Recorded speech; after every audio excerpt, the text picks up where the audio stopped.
Civil हॉस्पिटलची बातमी लागताच बाबा मिस्त्रींनी केली पाहणी आणि एलके ग्रुपचे केले कौतुक। याबाबत अधिक माहिती अशी, काल प्राईम महाराष्ट्र न्यूज चॅनलवर अरे वा, सिव्हिल हॉस्पिटलमध्ये आता स्वच्छता ही स्वच्छता या अनुषंगाने एक बातमी प्रसारित करण्यात आली होती। सदर बातमीमध्ये छत्रपती शिवाजी महाराज सर्वोपचार रुग्णालय अर्थात सोलापुरातील सिव्हिल हॉस्पिटल हे नेहमीच रुग्णांची तसेच रुग्णांच्या नातेवाईकांची आणि नागरिकांची काळजी घेत असते। येथील डॉक्टर अहोरात्र मेहनत घेतात। सिव्हिल प्रशासनातील अधिकारी कर्मचारी सक्षम असून ते नेहमीच रुग्णांची काळजी घेतात। तसेच सिव्हिल हॉस्पिटल परिसरातील स्वच्छतेवर सध्या श्री स्वामी समर्थ सर्व्हिसेसच्या वतीने भर देण्यात आला असून एलके ग्रुपच्या माध्यमातून सिव्हिल हॉस्पिटलमध्ये स्वच्छतेसाठी जनजागृती मोहिमेबाबत रुग्णांना, येणाऱ्या नातेवाईकांना, नागरिकांना माहिती देत स्वच्छतेचे काम श्री स्वामी सर्व्हिसेसच्या माध्यमातून स्वच्छता विभागातील कर्मचारी अहोरात्र करत आहेत। सिव्हिल हॉस्पिटल स्वच्छ ठेवण्याचा प्रयत्न करत असून एलके ग्रुपच्या माध्यमातून सदरील स्वामी समर्थ सर्व्हिसेस यांचे काम अतिशय योग्य रित्या करण्यात येत असून आता सिव्हिल हॉस्पिटलमध्ये स्वच्छता अशी एकंदर बातमी प्रसारित करण्यात आली होती। सदरील बातमी ज्येष्ठ नगरसेवक तथा रुग्णसेवक बाबा मिस्त्री यांनी पाहिली। बाबा मिस्त्री आणि सिव्हिल हॉस्पिटलची नाळ गेल्या 25 वर्षांपासून असून सिव्हिल हॉस्पिटल परिसरातील येणाऱ्या प्रत्येक रुग्णाची मदत बाबा मिस्त्री रुग्णसेवक म्हणून करतात। त्यांचे कार्य मोठे असून त्यांच्या सकाळची सुरुवात ही सिव्हिल हॉस्पिटल मधूनच होते। अशातच स्वच्छतेसाठी त्यांनी याआधी वेळोवेळी प्रयत्न केले असून श्री स्वामी सर्व्हिसेस यांच्या माध्यमातून अखेर सिव्हिल हॉस्पिटल येथील स्वच्छतेचा प्रश्न मिटला असून श्री स्वामी सर्व्हिसेस यांचे स्वच्छता कर्मचारी तसेच एलके ग्रुपचे सर्वेसेवक यांचे मी अभिनंदन करतो। त्यांनी अशीच रुग्णांची सेवा करत राहावी असे यावेळी बोलताना रुग्णसेवक तथा ज्येष्ठ नगरसेवक बाबा मिस्त्री म्हणाले।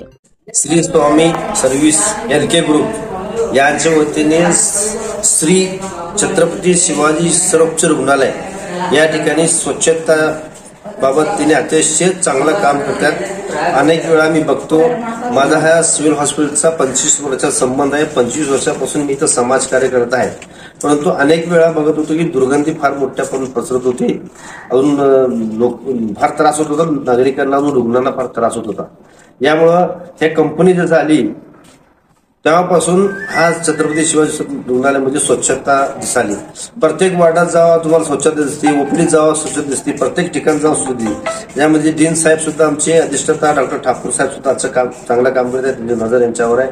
हे कंपनीचे दोन्ही पण इथं आमचे मॅनेजर आहेत, अतिशय चांगलं काम करतात, बारीकीने लक्ष घालतात, कुठं कचरा पडलाय।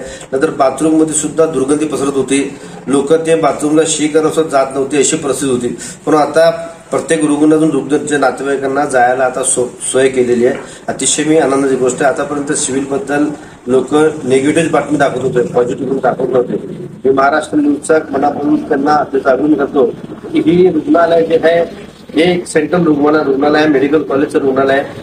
ह्या सोलापूर जिल्ह्यापुरतं नाहीये, लातूर, उस्मानाबाद, विजापूर, गुलबर्गा या भागातले सुद्धा रुग्ण या ठिकाणी येतात उपचारासाठी। यासाठी हा हॉस्पिटल लोड फार जास्त आहे।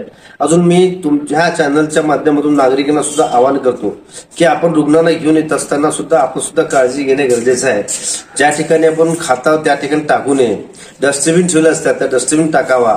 बाथरूम मध्ये जाताना पाण्याचा जास्त वापर करावा, कारण शेवटी करून हे सरकारी हॉस्पिटल आपला हॉस्पिटल आहे, गव्हर्नमेंटचा हॉस्पिटल आहे।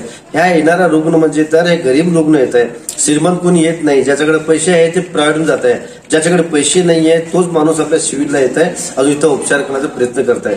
डॉक्टर सुद्धा अवरात्र प्रेरित करून रुग्णांना चांगलं करण्याचं काम करतात, परंतु सर्वात महत्त्वाचं म्हणजे स्वच्छता। स्वच्छता चांगली असली तर रुग्ण 100% बरं होत आहे। त्यासाठी मी या सगळी टीमचा मनापासून शुभेच्छा देतो। त्यांना